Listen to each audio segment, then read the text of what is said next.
అందరికీ నమస్కారం. నా పేరు రమ. వెల్కమ్ బ్యాక్ టు 'కథా సుధాబై రమ కాంట్రాక్ట్ మ్యారేజ్'. రచయిత తనూషా రెడ్డి గారు. మరి ఆయిషి మాటల్ని వింటున్నాడని తెలియని అయాస్ మీద కోపంతో తను ఏమనుకుంటుందో, ఏం మిస్ అవుతుందో అయాస్ నుంచి కృష్ణమూర్తి గారికి చెప్తుంది కదా! మరి ఆ మాటలు విన్న అయాస్ ఎలా రియాక్ట్ అవుతాడు? ఈరోజు ఎపిసోడ్‌లో ఏం జరగబోతుందో చూద్దామా? ఆయిషి గుడి గోపురాన్ని చూస్తుంటే వైబ్రేట్ అవుతున్న కాల్‌కు నవ్వుకొని లిఫ్ట్ చేసి మౌనంగా కుర్తా ప్యాంట్ పాకెట్‌లో వేసుకుంటారు ఆయన. మావయ్య ఆయిషి వచ్చిందా అని అడగబోయిన అయాస్, ఆయిషి గొంతు విని మౌనంగా ఉండిపోయాడు. నన్ను మునుపట్లా చూడట్లేదు, పట్టించుకోవడం లేదు. నా హెల్త్‌ను కేర్ చేస్తున్నారు కానీ, నాతో టైమ్ స్పెండ్ చేయడం లేదు. నాన్న, ఇంత దూరం వచ్చింది మా ప్రైవసీ కోసమే కదా! ఇక్కడికొచ్చాక కూడా ఆయన ల్యాప్‌టాప్ పట్టుకొని తిరుగుతున్నారు. కొత్తగా విసుగును కూడా చూపిస్తున్నారు. అది నేను తీసుకోలేకున్నాను నాన్న. నాది స్వార్థమో, లేక మీ అల్లుడి మీదున్న పిచ్చో తెలియట్లేదని బేలగా చెప్తుంది ఆయిషి. మాక్‌బుక్‌లో లీనమైన ఆహిల్‌ని చూసి అయాన్‌ను చాందిని గారికొచ్చి, "నేను ఫ్రెష్ అవ్వడానికి వెళ్తున్నానని" చెప్తుంది కావ్య. "వెళ్ళవే, నేను వాడిని చూసుకుంటాలే" అని ఆహిల్ కావ్యను చూడకుండా అంటే, "దాంతోనే కాపురం చేసుకుంటే సరిపోతుంది. ఇంక నేనెందుకు వీడికని" మనసులో కచ్చిగా అనుకుంటుంది కావ్య.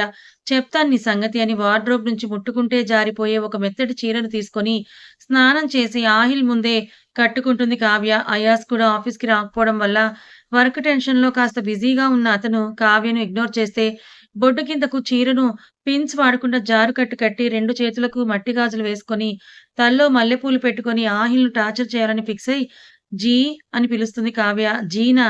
నన్నేనా? అని కావ్యను చూసి ఫ్లాట్ అయిన ఆహిల్ మ్యాక్‌బుక్‌ను క్లోజ్ చేసి చెయ్యి పట్టుకొని దగ్గరికి లాక్కుంటే విడిపించుకున్న కావ్య, ఏంటిప్పుడు గుర్తొచ్చిందా? నీకొక పెళ్ళాం ఉందని అని గయ్యిమంటుంది. సారీ సారీ ఇంకెప్పుడు నిన్ను నేను నెగ్లెక్ట్ చెయ్యను. అసలే శారీ కట్టుకున్నావు. ప్లీజ్ కావ్య కోఆపరేట్ చేయవే అని ఆహిల్ ముద్దు పెట్టుకోవడానికి ముందుకొస్తే అతని డొక్కలోకి ఒకటిచ్చిన కావ్య, ముట్టుకుంటే చంపేస్తాను.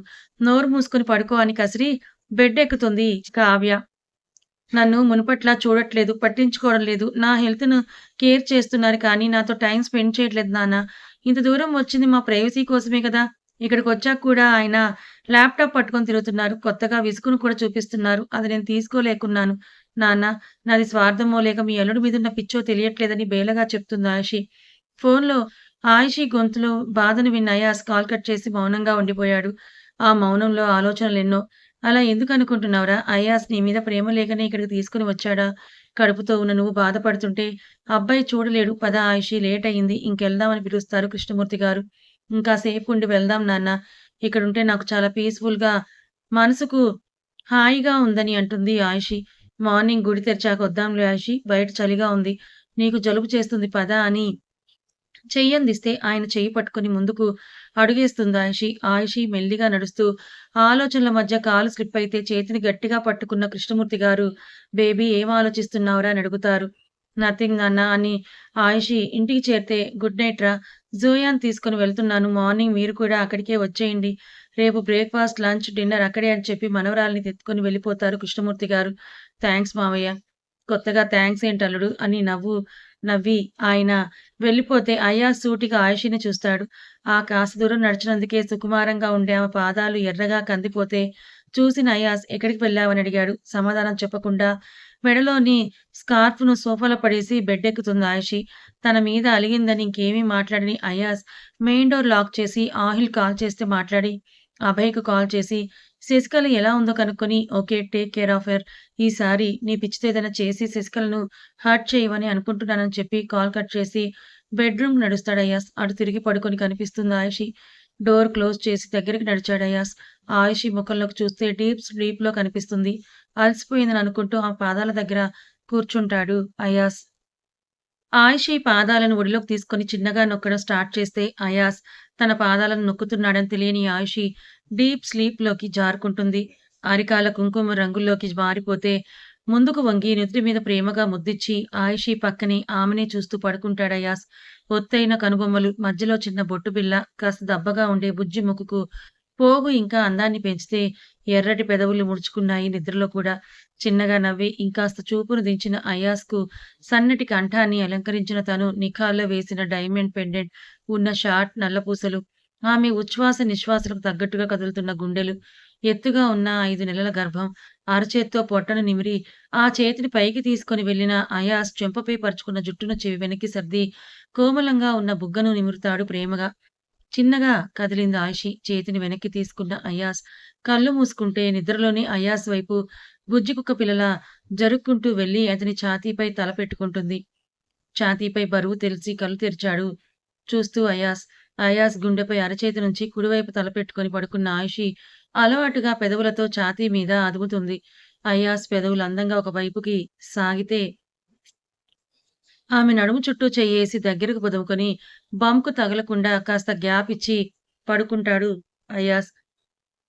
అడిగిన వెంటనే ఇచ్చుంటే 10కు అట్‌లీస్ట్ 8 మార్క్స్ అయినా ఇచ్చేదానని పొగరుగా శశికళ అంటే, నేను క్యాజువల్‌గా అడిగానే తీసుకో అని ప్యాంట్ పాకెట్ నుంచి మొబైల్ తీసి శశికళ అరచేతిలో ఉంచుతాడు అభయ్. నవ్వుకున్న శశికళ మొబైల్ చూస్తుంటే శశికళ ఎడమ చేతి మీద తన చేతిని ఉంచుతాడు అభయ్. పట్టించుకోని శశికళ అభయ్ ఫోటోస్‌ని స్క్రోల్ చేస్తుంటే ర్యాండమ్‌గా తనకు తెలియకుండా దొంగచాటుగా అభయ్ తీసిన ఫోటోస్ కనిపిస్తాయి. సన్నటి నవ్వుతో శశికళ వాటిని చూస్తుంటే అభయ్ శశికళ చేతిని నిమురుతూ ఆమె నవ్వునే చూస్తూ గడిపేస్తాడు. సార్ యువర్స్ ఆర్డర్ అని బేరర్ వస్తే డిస్టర్బ్ అయిన అభయ్ సర్వ్ చేస్తున్న అతన్ని సీరియస్‌గా చూస్తూ నో నీడ్ అని పంపించేసి తనే సర్వ్ చేస్తాడు అభయ్. స్పూన్‌తో మెల్లిగా తింటున్న శశికళను చూస్తూ well can I ask you something అని అంటాడు అభయ్. మనకు పెళ్లవ్వలేదు. పెళ్లవ్వకుండానే బేబీని ఏ ధైర్యంతోనే కనడానికి ఒప్పుకున్నావు శశి? ఏ ధైర్యంతో ఒకే చోట నువ్వసలు నమ్మని, ద్వేషించే పర్సన్ ఫ్లాట్‌లో ఉంటున్నావని అడుగుతాడు అభయ్. ఉదయ్ ఉదయం గుడికి వెళ్తున్నట్టు తనకు తెలియకపోవడంతో రెడీ అవుతున్న భార్యను చూసి ఎక్కడికి అని అడిగాడు అయాస్. అయాస్‌కు సమాధానం ఇవ్వకుండా జోయాను రెడీ చేస్తుంటే వెళ్తుంటే చెయ్యి పట్టుకున్నాడు అయాస్. వెనక్కి తిరిగి కూడా చూడకుండా ఆయిషి మౌనంగా నిల్చుంది. జోయా తుమ్ జావ్ అని కూతుర్ని అమ్మమ్మ గారింటికి పంపేసి చేతిని వదలకుండా తన వైపుకు తిప్పుకున్న అయాస్ ఎందుకే నన్ను అవాయిడ్ చేస్తున్నావని సీరియస్‌గా అడుగుతాడు. నేనేం చెయ్యట్లేదు. తమరే చాలా చేస్తున్నారు. నేను ఇలాగే క్వెషన్ చేస్తున్నానా మిస్టర్ ఖాన్? ఆయిషి చేతిని వదిలేసి నడుము పట్టుకొని దగ్గరకు లాక్కున్న అయాస్ ఆమె నుదుటికి తన నుదుటిని తాకించి సారీ ఏదో వర్క్ టెన్షన్ నీకు తెలియని ఇష్యూస్ వల్ల కాస్త డిస్టర్బ్‌గా ఉండి నిన్ను నెగ్లెక్ట్ చేశానేమో అని అంటాడు అపాలజీగా అయాస్. ఆయిషి మౌనంగా ఉంటే బుగ్గపై పెదవులతో అదిమిన అయాస్ ఆయిషి పెదాలను అందుకోబోయేసరికి చూపుడు వేలిని అయాస్ పెదాలపై ఉంచి దూరం నెట్టింది ఆయిషి. సారీ చెప్పాను కదే! Your sorry not accepted. నేను అమ్మ నాన్నతో గుడికి వెళ్తున్నాను. వచ్చే ఇంట్రెస్ట్ ఉంటే రావచ్చు. ముద్దు దక్కలేదని కోపంగా చూసి స్నానం చేసి రెడీ అయి కారు తీస్తాడు అయాస్. ఒకే కారులో అందరూ గుడికి చేరుకుంటే క్రౌడ్‌ను చూసిన ఆయిషి చేతిని విడవకుండా పట్టుకుంటాడు అయాస్. ముందుగా దర్శనం చేసుకొని ఒక చోట కూర్చుంటే కొబ్బరి నీళ్లు తెచ్చిన అయాస్ ఆయిషి నోటి దగ్గర ఉంచితే అతన్ని ఒకసారి చూసి కుంకుమ పెట్టాలా వద్దా అని అరచేతిలో పోసుకున్న కుంకుమను చూసుకుంటుంది ఆయిషి. జోయా కళ్ళు బొమ్మల మీదకు పోతే పద కొనిపెడతానని కృష్ణమూర్తి గారు తీసుకొని వెళ్తే తాగు అన్నట్టు సైగ చేస్తాడయాస్. అలకతోనే కొబ్బరి నీళ్లు తాగి గుడి గోపురాన్ని చూస్తుంటే ఆయిషి పక్కనే అయాస్ కూర్చుంటాడు. తన భుజంతో తన భుజాన్ని చిన్నగా తట్టి ఏం ఆలోచిస్తున్నావని అడుగుతాడు అయాస్. హుహు. జ్యోతి గారెంత ముచ్చటగా ఉన్నారో. నా కూతురు అల్లడిని మురిసిపోతూ చూస్తుంటే బేబీ అలసిపోయినట్టున్నావు వెళ్దామా అని అడుగుతారు. ప్రదక్షిణలు చేసొస్తానమ్మా అని ఆయిషి పైకి లేస్తే ఈ క్రౌడ్ వద్దని ఆపేస్తాడు అయాస్. అట్‌లీస్ట్ 5 అయ్యింది ఆయిషి అడిగితే ఆమె చెయ్యి పట్టుకొని గర్భగుడి దగ్గరకు తీసుకొని వెళ్ళిన అయాస్ పట్టుకో తింగరి అని అమాంతం ఆమెను 2 చేతుల్లోకి ఎత్తేసుకుంటాడు అయాస్. ఏం చేస్తున్నారు? ఇది గుడి వదలండి నన్ను కిందకు అని అరుస్తుంది ఆయిషి. గుడైతే నువ్వు నా బీవీవి కాకుండా పోతావా? అని ఆయిషి అడిగినట్టే 5 ప్రదక్షిణలు చేయడం మొదలుపెడతాడు అయాస్.